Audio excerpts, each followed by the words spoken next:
L'année 2020 avait très bien démarré. Les premières semaines ont été magnifiques.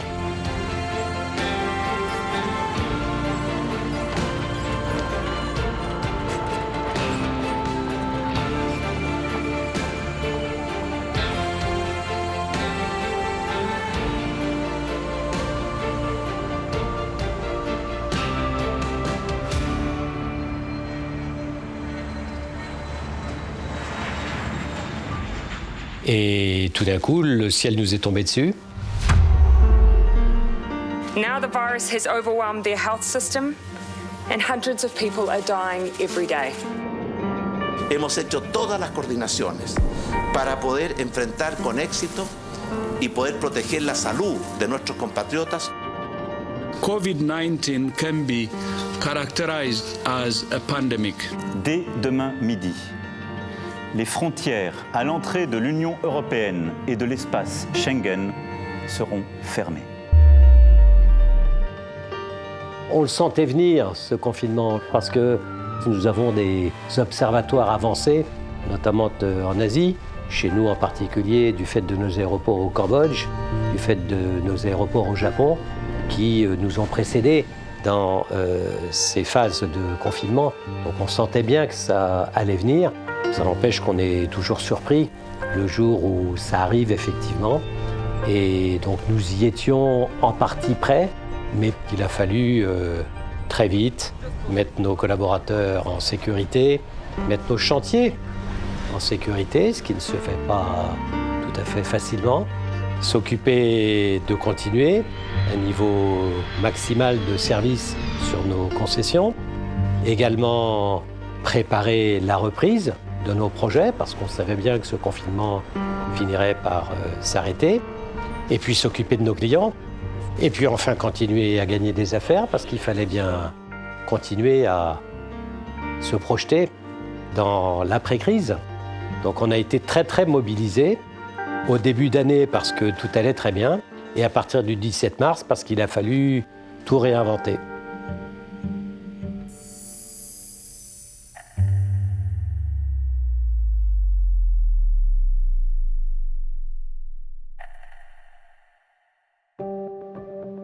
On se disait que comme pour la grippe H1N1, comme pour d'autres choses, le virus resterait en Asie et serait contrôlé. Début du mois de février, on a commencé à sentir le signe à la fois d'une réduction du volume de nos passagers chinois et aussi des premières mesures immédiates prises dans nos actifs pour faire face au risque, à la menace. On a commencé vraiment à s'inquiéter un peu plus quand on l'a vu arriver en Italie.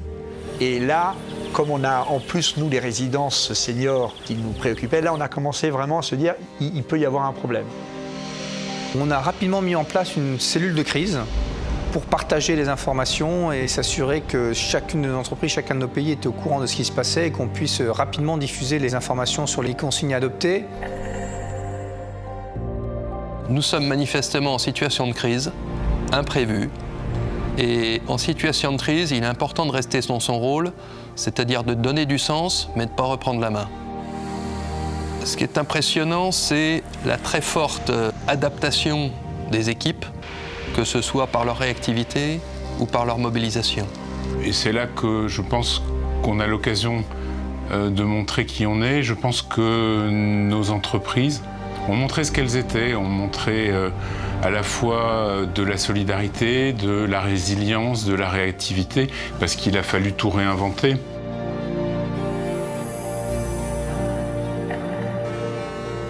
Je suis convaincu que l'expérience de cette crise a encore renforcé notre culture santé-sécurité, parce que nous avons démontré que c'était sur le terrain que les mesures étaient pensées, étaient conçues, étaient partagées avec l'ensemble des équipes.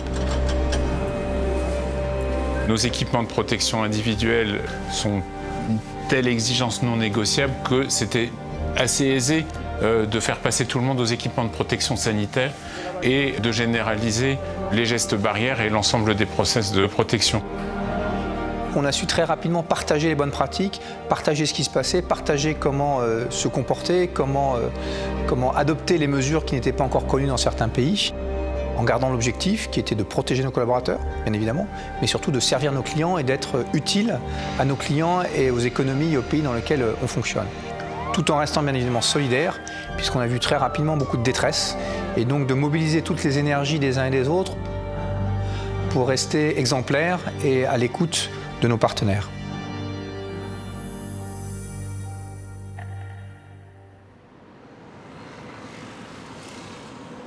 Certes, le trafic commercial a quasiment disparu au deuxième trimestre, mais les infrastructures de mobilité ont été très actives. On a eu des TGV médicaux sur notre ligne à grande vitesse entre Paris et Bordeaux. On a eu des transports de soignants et la gratuité pour les soignants sur la plupart de nos infrastructures autoroutières dans le monde. Et on a eu ces transferts de médecins, de matériel, de masques et de vaccins à grande échelle sur notre réseau d'aéroports dans le monde.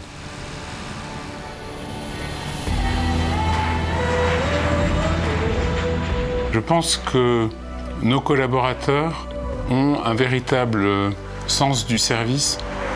Nos salariés ont vu aussi s'installer l'inquiétude essentielle et vitale que porte cette maudite épidémie.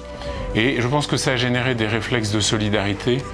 Alors il y a ceux qu'on a organisés avec la grande opération de la Fondation Vinci, qui a distribué 10 millions d'euros en 3 semaines.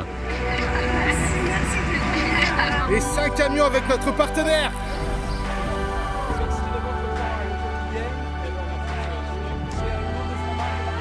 Mais nos collaborateurs ont eux-mêmes eu des réflexes et des initiatives qui sont tout à fait symptomatiques de leur enracinement et de leur connaissance de nos publics et de nos clients. Et donc, par exemple, l'idée que les chauffeurs de poids lourds étaient privés de restauration par la décision administrative de fermer les restaurants d'autoroute a conduit nos collaborateurs à organiser des food trucks sur les grands axes de manière à servir des repas chauds aux camionneurs. Bon courage et merci. Mille merci à vous et faites attention à vous aussi. Il y a eu 1000 autres initiatives de solidarité. Rendez-vous sur radio177.fr, vous cliquez sur la pub bleue Messenger, vous cliquez sur envoyer un message. Guy nous a écrit également ce soir. Bonsoir l'équipe, les routiers sont toujours aussi sympas. Bonne soirée à tous nos routiers qui sont en Angleterre. Merci.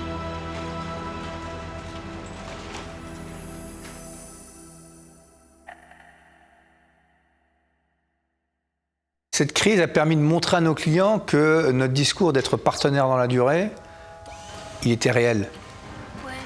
On n'est pas partenaire quand tout va bien, on est partenaire quand c'est difficile. Et dans ces temps difficiles, nos équipes ont été présentes. Nos équipes étaient remarquables, leur engagement était remarquable.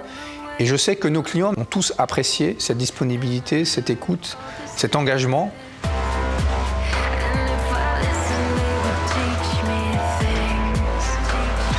Nous avons réussi à reprendre l'activité en pleine période de confinement. C'est bien dans chacune de nos 1000 business units opérationnels de terrain qu'ont été imaginées, mis au point et déployées les solutions adaptées aux différents contextes locaux. Mais c'est très variable, c'est toujours très variable d'un territoire à l'autre, c'est même très variable d'un moment à l'autre sur le même territoire.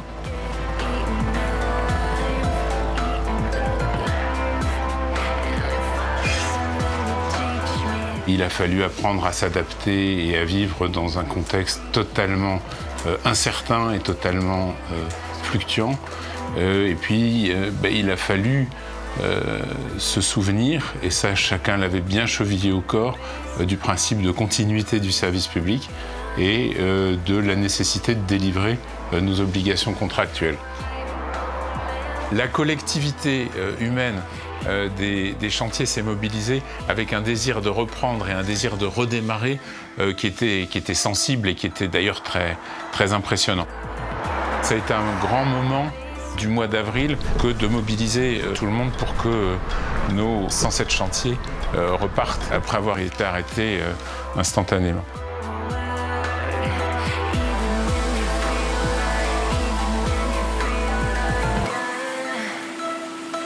Nous avons démontré que nous savions travailler sous conditions Covid et sous confinement. et de mettre en place des solutions qui nous ont permis de ne pas cesser l'activité, de la poursuivre et en toute sécurité. On a été très fiers que les travaux qui nous étaient confiés, qui étaient en cours au moment des restrictions mises en œuvre par les gouvernements, puissent reprendre très rapidement. Et donc on a travaillé les protocoles sanitaires permettant la reprise rapide et en toute sécurité de nos chantiers.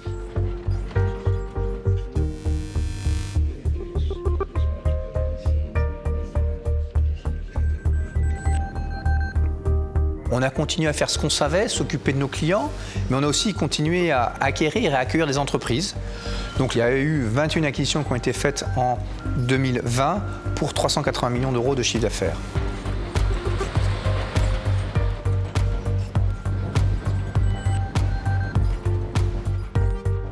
On a été fiers de ne pas arrêter ce programme avec l'irruption de la pandémie et au contraire de donner de l'élan, de donner de l'énergie à nos équipes en inaugurant ce service qui est une première mondiale.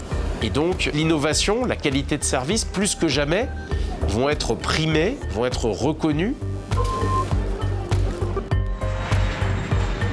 On a aussi continué à développer des projets dans 2 nouveaux pays.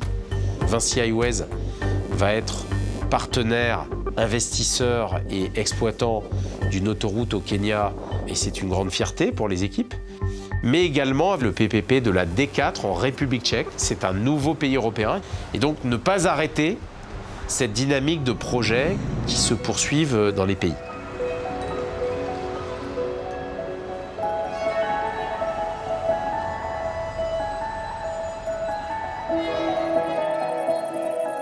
De façon très partagée, je pense, dans toutes les équipes du nouveau pôle de Vinci Construction, on s'est rendu compte à quel point on a traversé cette année de façon résiliente.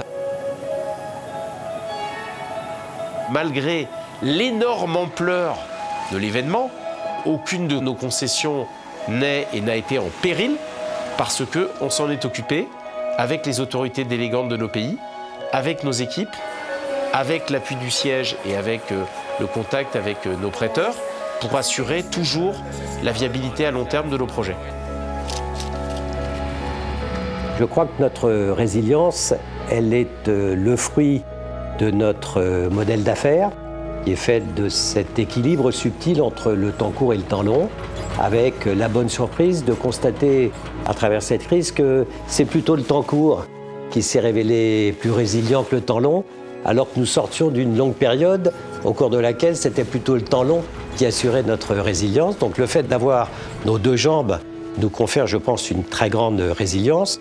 Le fait d'avoir un spectre d'expertise et de métiers, mais également un réseau d'implantation géographique très diversifié, nous donne également beaucoup de résilience. Mais le plus important, c'est notre mode d'organisation. Le fait d'avoir organisé le groupe en environ 3200 business units nous donne une capacité à traverser les crises qui, je crois, a été tout à fait remarquable dans le courant de l'année 2020 et qui est toujours remarquable parce que nous ne sommes pas encore totalement sortis de cette crise. La prise de conscience sur les problèmes de santé des individus a probablement accéléré la prise de conscience sur le problème de la santé de la planète. Nous avons une profonde conscience d'être une partie du problème, mais nous avons surtout une profonde conscience d'être également en charge de trouver des solutions.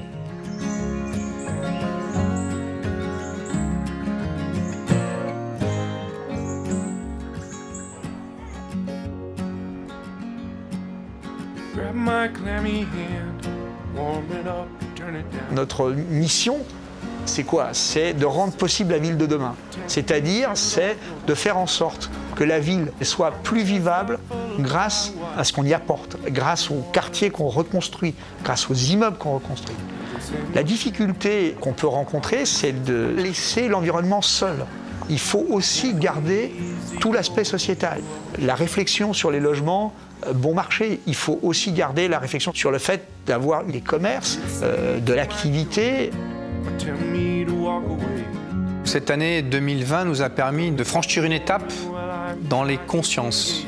Ce qui, au départ, pouvait être perçu comme une contrainte, est apparu comme un véritable enjeu. Donc bien sûr, on a des actions qu'on peut entreprendre pour nous et qu'on va entreprendre, que ce soit sur nos véhicules, que ce soit sur nos bâtiments. Mais surtout, on a un formidable devoir d'aider nos clients à adopter la meilleure solution pour qu'ils puissent eux-mêmes réduire leurs empreintes carbone. C'est ce qu'on appelle nos offres vertes. Ça appelle forcément non seulement de nouvelles façons de construire, mais ça appelle de nouveaux objets à construire. Je pense aux infrastructures de mobilité bas carbone, les réseaux ferrés, les réseaux de bus, les réseaux de mobilité douce, ou que ce soit le développement et la rénovation de tous ces bâtiments sur lesquels nous avons des offres à faible intensité énergétique qui sont très attendues par tous nos clients.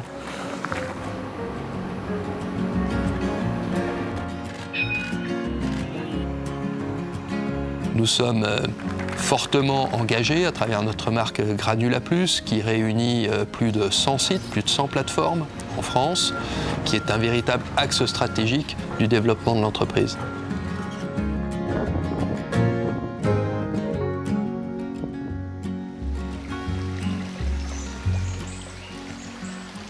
Les 4500 km d'autoroute de Vinci Autoroute regorgent d'expériences, d'innovations en matière environnementale, qu'il s'agisse d'infrastructures pour protéger la biodiversité, pour protéger l'eau, ou qu'il s'agisse de mesures de prévention ou de mesures de compensation.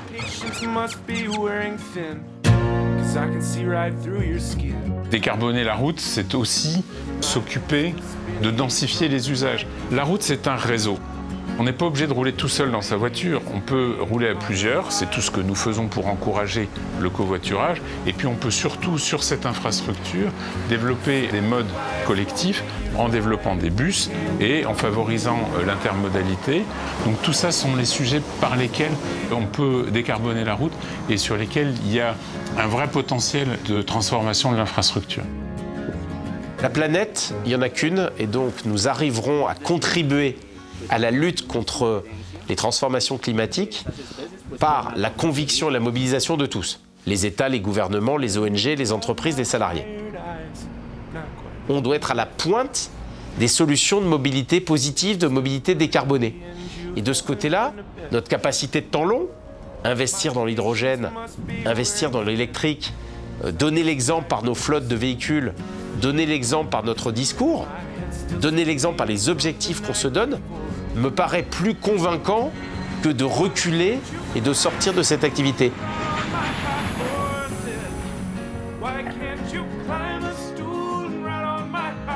On a su traverser l'épreuve sans perdre notre âme. Et c'est ça dont on peut être collectivement le plus fier. Ils ont été exemplaires. Notre rôle était de les accompagner, d'essayer de leur apporter le maximum de soutien, de faire circuler l'information, de faire circuler les bonnes idées et d'apporter des soutiens ponctuels, par exemple à la viabilité financière des sociétés, par exemple à la qualité de la relation contractuelle avec le pays. Je retiens des images de situations totalement insolites, des autoroutes désertiques, des stades vides. Je retiens des souvenirs de mobilisation remarquables. Je retiens aussi des images très émouvantes, au fond, de relations avec l'ensemble de mes collaborateurs. C'est une année de vérité. Non, ils ne m'ont pas surpris, ils m'ont bluffé. Ils ont vraiment été très actifs, très proactifs dans cette crise. Et ce n'était pas facile parce qu'on ne savait pas où on allait. Je pense qu'il y a eu vraiment une action de solidarité très très forte dans l'entreprise, une notion aussi d'agilité et une notion de responsabilité. C'est vraiment ce à quoi on croit chez Vinci Immobilier et je pense chez Vinci aussi. L'humain est au cœur de nos organisations, avec des valeurs fortes que sont l'autonomie et la responsabilité. Et donc, cette nouvelle organisation de Vinci Construction et d'Eurovia en 2020, elle emporte en fait assez peu de changements, si ce n'est de nature managériale à la tête de l'organisation, parce que le cœur de l'organisation, lui, il est inchangé, mais il est réaffirmé. Je crois que la caractéristique de notre groupe, c'est que nous sommes 220 000 passionnés, femmes et hommes passionnés par la mobilité et par l'acte de construire sous toutes ses formes. Et donc je suis confiant parce que notre corps social est très homogène et très engagé et que ce corps social est au service de marchés qui sont durablement des marchés extrêmement porteurs.